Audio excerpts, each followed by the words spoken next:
Hi every one. ഒരുപാട് ആളുകൾ ചോദിക്കുന്നൊരു ചോദ്യമാണ്, വെയിറ്റ് ലോസ് ചെയ്യാൻ വേണ്ടിയിട്ട് കാലറി മാനേജ്മെൻറ്റ് എങ്ങനെ ചെയ്യണമെന്ന് ചോദിക്കാറുണ്ട്.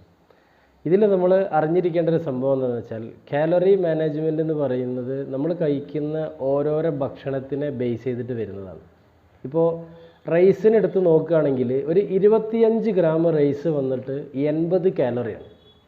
അപ്പോൾ നിങ്ങൾ ഈ ഓരോരോ ആളുകളുടെ ബോഡിയിലുള്ള ഒരു മെറ്റബോളിക്കൽ റേഷ്യോ അനുസരിച്ച് നമ്മൾ കാലറി ഇൻടേക്ക് ചെയ്യുന്ന രീതി എന്ന് വെച്ചിട്ടുണ്ടെങ്കിൽ ഒരു 1700 കാലറി വരെ ഒരാൾക്ക് ഇൻടേക്ക് ചെയ്യാം. അപ്പോൾ ഈ 1700 കാലറി നമ്മൾ ഇൻടേക്ക് ചെയ്യുമ്പോൾ നിങ്ങൾ അറിഞ്ഞിരിക്കേണ്ടത്, നമ്മൾ ഭക്ഷണം കഴിക്കുന്നത് രാവിലെ, അതേപോലെ ഉച്ചയ്ക്ക്, രാത്രി, ഇങ്ങനെ 3 സമയത്താണ് നോർമലി കഴിക്കുക. ചില ആളുകൾ അതിൻ്റെ ഇടയിൽ 10 മണി സമയത്ത് സ്നാക്സ് കഴിക്കും, ചിലപ്പോൾ ഒരു 4 മണി 5 മണിക്ക് സ്നാക്സ് കഴിക്കും. നമ്മൾ ഈ കാലറി മാനേജ് ചെയ്യേണ്ട രീതി എന്നുള്ളത്, ഇപ്പോൾ രാവിലെ നമ്മൾ കഴിക്കുന്ന, ഇപ്പോൾ ഒരു ദോശ കഴിക്കുകയാണെങ്കിൽ 80 കാലറി, ഒരു സാമ്പാർ അതിൻ്റെ കൂടെ കഴിക്കുകയാണെന്നുണ്ടെങ്കിൽ ഒരു 180 200 കാലറി.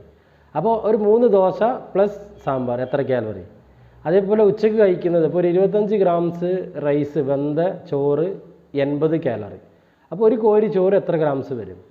അതേപോലെ തന്നെ അതിൻ്റെ കൂടെ നമ്മൾ എടുക്കുന്ന സൈഡ്സുകൾ, അതായത് നമ്മൾ വെജിറ്റബിൾസ് ഉണ്ടാവാം, ചിക്കൻ കറി ഉണ്ടാവാം, ചിലപ്പോൾ മീൻ പൊരിച്ചതുണ്ടാവാം.